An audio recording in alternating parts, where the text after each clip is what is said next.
quality investors, mga Subuanon na nagpadayon sa paglambo sa ilahang mga negosyo sa Cebu. First, dako akong pasalamat sa Cebu Chamber of Commerce and Industry. You've turned Cebu Business Month into not just an event, but an annual economic revolution.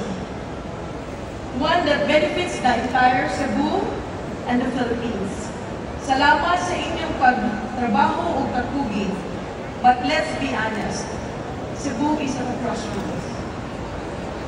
I run because giingnan ko ni Tatay Digong.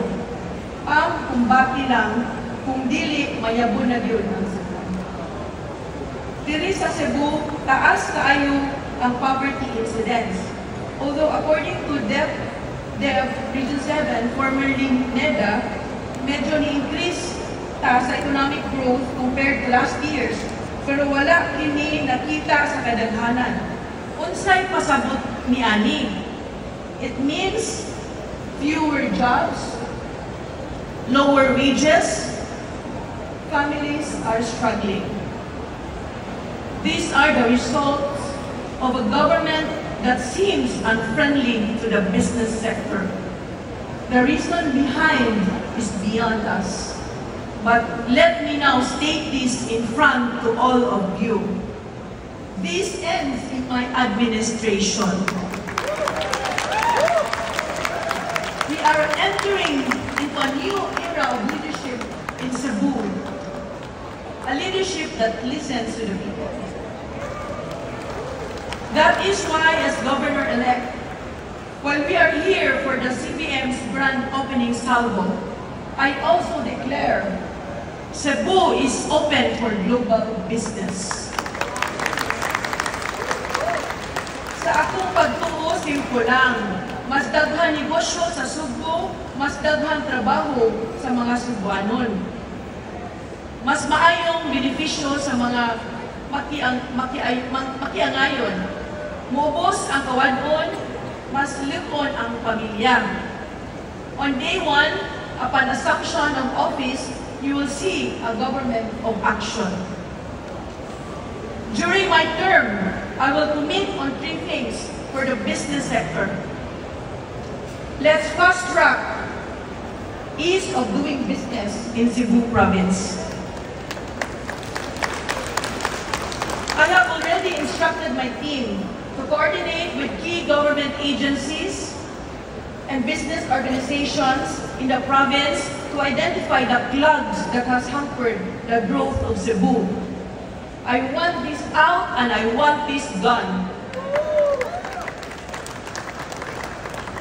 Number 2, re-establishment of Cebu's Investment and Promotion Advisory Council.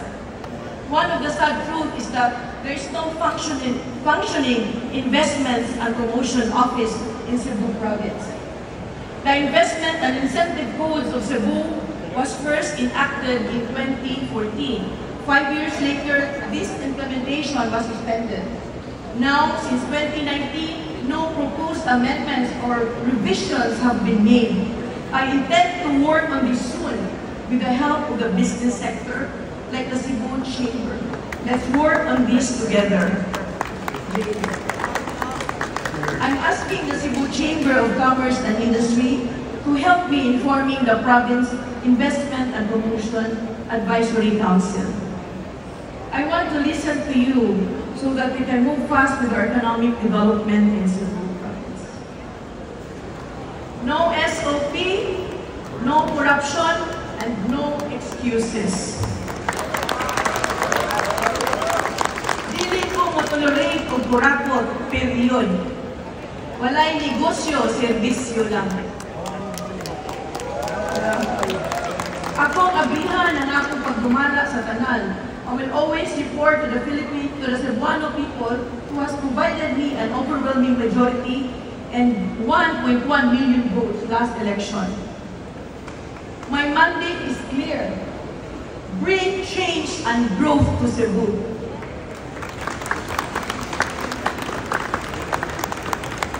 Mga Cebuano na negosyante, daghang salamat. This is our fight, not for politics, not for pride, but for every Cebuano who